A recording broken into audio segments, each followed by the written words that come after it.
Contract పద్ధతిలో పనిచేస్తున్న తమను రెగ్యులర్ చేయాలని రాష్ట్ర వ్యాప్తంగా సమగ్ర శిక్ష అభియాన్ ఉద్యోగులు ఆందోళన చేపట్టారు.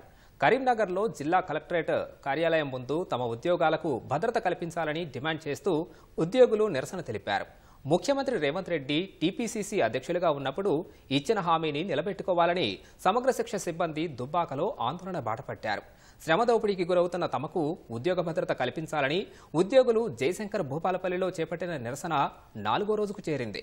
తమ ఉద్యోగాలను వెంటనే రెగ్యులర్ చేయాలని కోరుతూ వికారాబాద్ ఆర్టీఓ కార్యాలయం ముందు కాంట్రాక్టు ఉద్యోగులు నిరాహార దీక్ష చేపట్టారు.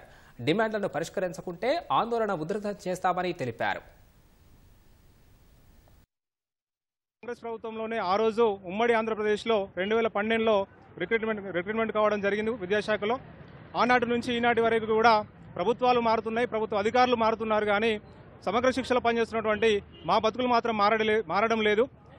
మా డిమాండ్స్ వచ్చేసి సమగ్ర శిక్షలో పనిచేస్తున్నటువంటి ఉద్యోగులందరినీ కూడా విద్యాశాఖలో విలీనం చేసి గౌరవ ముఖ్యమంత్రి గారు ఇచ్చినటువంటి హామీ మేరకు రెగ్యులరైజ్ చేయాలనేదే మా ప్రధానమైన ఏజెండాగా ముందుకు వెళ్ళడం జరుగుతుంది. మేము సమగ్ర శిక్షలో గత 18 సంవత్సరాల నుంచి వర్క్ చేస్తున్నాము. అయినప్పటికీ కూడా మాకు కనీస వేతనము అమలు చేయకపోవడం వల్ల గత ప్రభుత్వ హయాంలో కూడా ధర్నాలు దీక్షలు చేపట్టాము.